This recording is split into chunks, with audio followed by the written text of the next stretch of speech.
कि हम तो अभी जो आखिरी चरण का चुनाव प्रचार है आज ख़त्म हुआ है और चुनाव प्रचार करके हम वापस लौटे हैं और उनके बयान को हमने देखा है।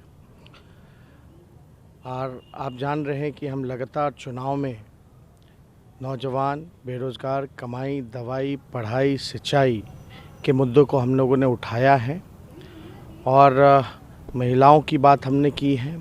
हमने नियोजित शिक्षकों को समान काम समान वेतन देने की बात कही है।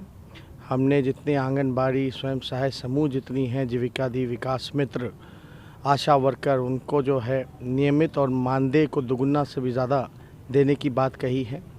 लगभग शिक्षा जो कुल बजट का 22% शिक्षा का हम लोगों ने कुल बजट के 22% को हम लोग खर्च करेंगे शिक्षा में, इसकी बात कही है।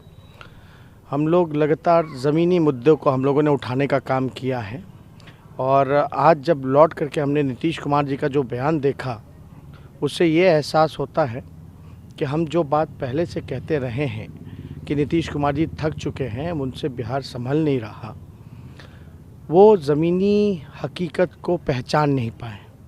और जब आखिरी दिन चुनाव के आखिरी सभा में उन्होंने खुद ही घोषणा कर दी कि अब वो राजनीति से संन्यास ले रहे हैं, तो उन्होंने जो ज़मीनी हकीकत है, अब हो सकता है कि उनको एहसास हुआ होगा और उन्होंने आज घोषणा कर दी राजनीति से संन्यास लेने की। लेकिन आपको नहीं लगता है कि ये बात तो पहले भी कर सकते थे, आखिर आज ही उन्होंने क्यों चुना? देखिए, हम तो शुरू से कह रहे हैं ज़मीनी हकीकत को वो पहचान नहीं पाए। हम लोग मुद्दे की बात करते रहे, वो मुद्दे को भटकाने की कोशिश करते रहे और हम लगातार युवा, महिला, आपके किसान, नौजवान, मजदूर, महिलाओं की बात हम लोगों ने की है। जो ज़मीनी स्तर पे जो भ्रष्टाचार है ब्लॉक पे, पुलिस थानों में, उसकी बात हम लोगों ने उठाई है, जो कि वो कहीं ना कहीं से इस हकीकत को वो ज़मीन से जुड़े नहीं, पहचान नहीं पाए। और जब उनको एहसास हुआ, जब चुनाव प्रचार ख़त्म हुआ, तो उन्होंने घोषणा कर दी संन्यास लेने की। घूमने के बाद उन्हें पता चला, एहसास हुआ, पूरा कैंपेन करने के बाद अब तो उन्होंने घोषणा कर दी संन्यास ही लेने की। हम तो ये शुरू दिन से ही कह रहे हैं कि वो थक चुके हैं। बाहर में कोरोना काल में आपने भी देखा होगा कि 144 दिन तक वो घर से निकले नहीं।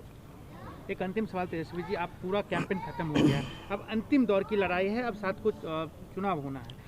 आपको क्या लग रहा है, क्या दिख रहे हैं, आप जमीन पे कितने मजबूत हैं? क्योंकि अभी भी एनडीए कह रही है या बीजेपी कह रही है कि सरकार तो हम बना रहे हैं।